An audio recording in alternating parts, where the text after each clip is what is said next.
11 curiosidades sobre Cavaleiro do Zodíaco para despertar seu sétimo sentido.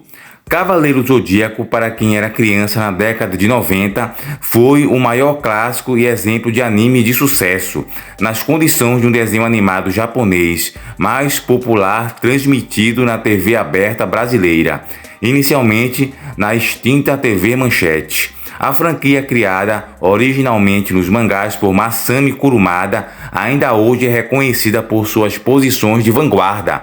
Foi um desenho que não só abriu mais os olhos do público para esse tipo de produto, como transformou os animes em uma febre que nunca mais esfriou.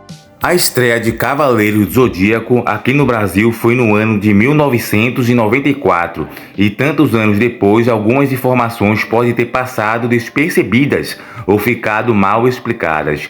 Escolhemos 11 curiosidades sobre o universo de Os Cavaleiros do Zodíaco que os fãs de carteirinha vão gostar de saber ou provavelmente de relembrar. Então, sem mais enrolação, vamos às 11 curiosidades sobre Cavaleiros do Zodíaco.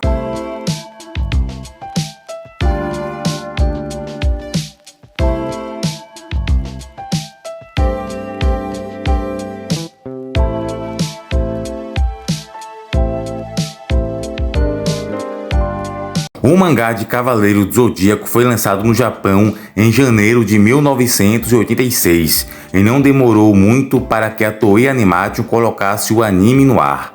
Em 11 de outubro do mesmo ano, até 1989, foram transmitidos 114 episódios. Depois disso, a franquia passou por um grande ato e só voltou a ser exibido capítulos inéditos em 2003, 17 anos após sua estreia, que no caso foi a saga de Hades, Santuário e Inferno.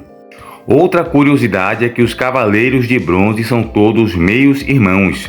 Por mais bizarro que possa parecer, o mangá descreve que os 100 órfãos selecionados para treinar para Cavaleiros de Bronze são filhos de Mitsumasa Kido, ou seja, eles nunca foram exatamente órfãos. A história do Sr. Kido conta que, como milionário, ele gostava muito de viajar pelo mundo. Inclusive, foi por causa desse gosto em sua Old Trump.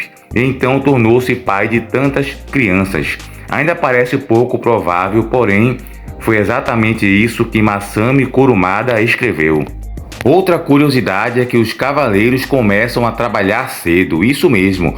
Pode ser difícil de acreditar se levarmos em consideração somente a sua aparência, porém, os cavaleiros de bronze eram todos adolescentes. Suas idades variam de 13 a 15 anos.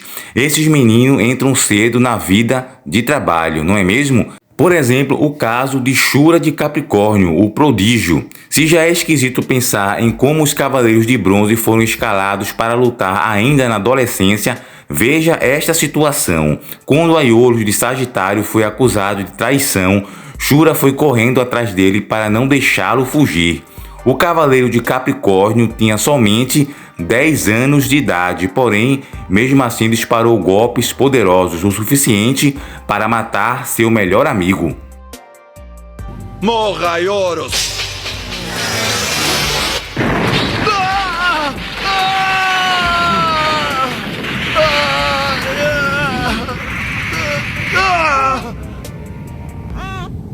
Essa criança jamais poderá sobreviver sozinha.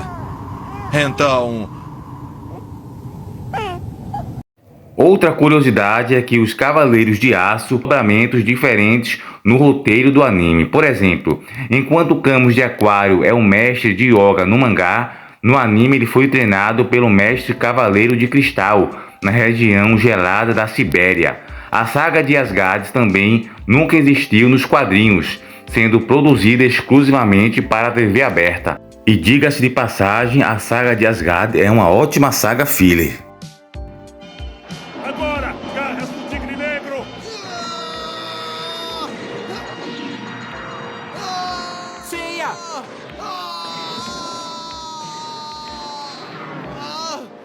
É incrível. Esses golpes que lembram inúmeras garras parecem ter a velocidade da luz.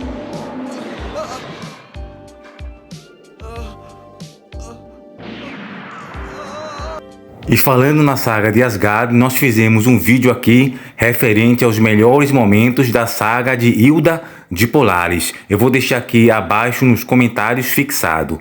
Outra grande curiosidade de Cavaleiro do Zodíaco é que apenas um herói usou a armadura de Fênix.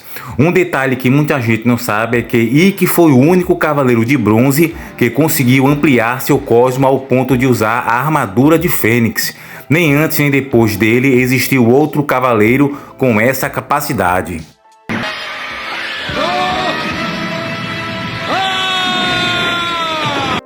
Os Cavaleiros de Touro não renunciam a seus nomes. Diferente do que alguns acreditam, os santos da constelação de Touro não mudam seus nomes verdadeiros para Aldebaran quando recebem a armadura. Essa ideia é equivocada e se disseminou por causa do mangá The Lost Canvas. No entanto, essa obra é um spin-off e sua história se passa em um universo alternativo ao que conhecemos. Portanto, os acontecimentos e informações provenientes de Lost Canvas não podem ser comparados ao da série original. Isso é confirmado no mangá Next Dimension, Outra Dimensão, o mito do Rei das Trevas, pois o Cavaleiro de Touro é denominado Ox de Touro. Isso indica, afinal, que Aldebaran era um nome próprio daquele personagem e não é aplicado a todos que representarem a constelação taurina. Tem gente que nunca aprende mesmo.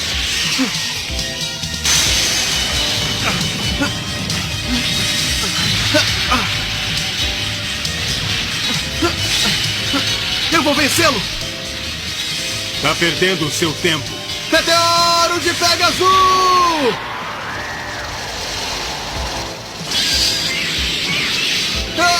Outra curiosidade, os Cavaleiros de Ouro conseguem utilizar a técnica do teletransporte. Essa técnica até existe no universo de Cavaleiro do Zodíaco, no entanto, está longe de ser vista como frequência e mais longe ainda de estar ao alcance de qualquer cavaleiro. O único verdadeiramente capaz de desafiar o tempo e espaço desta maneira é o Mu de Ares. Ele consegue mover a si mesmo além de objetos e outras pessoas, com a limitação máxima de 8 cabeças. O 13º Cavaleiro de Ouro é real.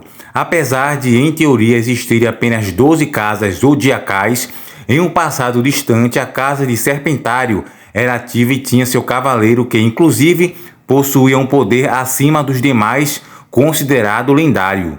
No entanto, a sede por poder tomou sua mente e Odisseu de Ofiuco, como era chamado, quis afirmar-se como um deus, usurpar o lugar de Atena e dominar o santuário.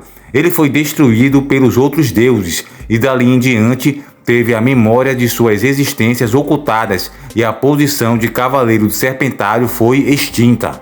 Outra curiosidade é que a Saori Kido tem vários hobbies. A reencarnação de Atena na Terra gosta de passar as horas vagas tirando canções no piano ou cavalgando por aí. Ela também ama estar em contato com a natureza e principalmente as flores.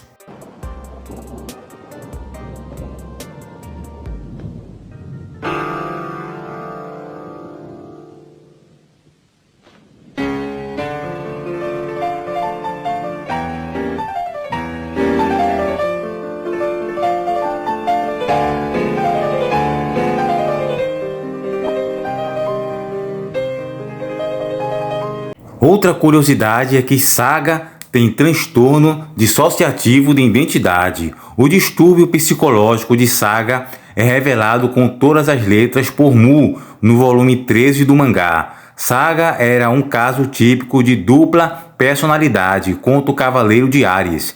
No caso de Saga, o bem e o mal estavam confrontados de tal forma que, quando prevalecia o bem, ele tinha aspecto de um deus. Mas quando o mal era dominante, ele podia se tornar um demônio perverso. Eu não posso permitir que você faça isso. Agora você vai conhecer a força de Pégaso. Me dê essa força, Pégaso!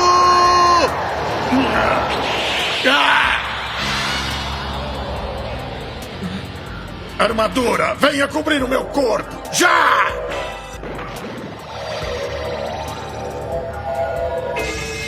Uma armadura surgiu atrás do mestre. Mas aquela armadura é a armadura de ouro de G. Outra curiosidade curiosa é que Aiolia de Leão seria o protagonista de Cavaleiros do Zodíaco, isso mesmo. Originalmente, o protagonista de Cavaleiro do Zodíaco seria Aioria de Leão.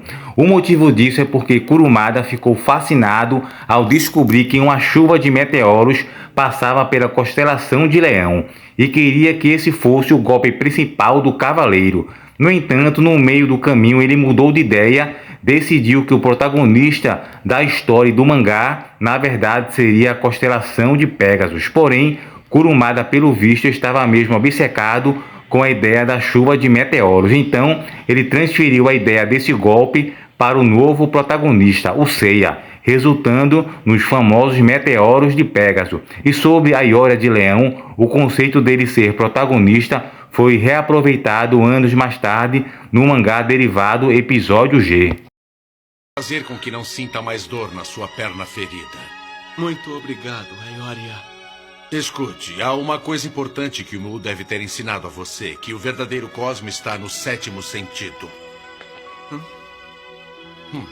Agora eu entendo. Foi por isso que o seu Cosmo estava muito mais intenso do que antes. Foi digno de um verdadeiro cavaleiro, porque o seu Cosmo estava tão poderoso quanto o dos Cavaleiros de Ouro. Ainda sobre Aioria de Leão, e por falar nele, mesmo com o mangá trazendo Seiya de Pégasus como protagonista, a Toei Animation achou que seria interessante transformar o Cavaleiro de Ouro de Leão no protagonista do anime Saint Seiya, quando decidiram adaptar a obra de Kurumada em anime. Obviamente, Kurumada foi contra a ideia, pois neste ponto do mangá, os Cavaleiros de Bronze já estavam completamente estipulados como protagonista e foco central da trama, enquanto que os Cavaleiros de Ouro eram os antagonistas. A ideia de Aioria protagonista de um anime também foi reciclada anos depois com o Cavaleiros de Ouro, Alma de Ouro, o mais conhecido como Soul of Gold. Outra curiosidade, não sei se você percebeu, mas June de Camaleão, a amiga colorida do Shun, tem uma armadura que mais parece uma roupa de Dominatrix. E existe um motivo bem específico para isso.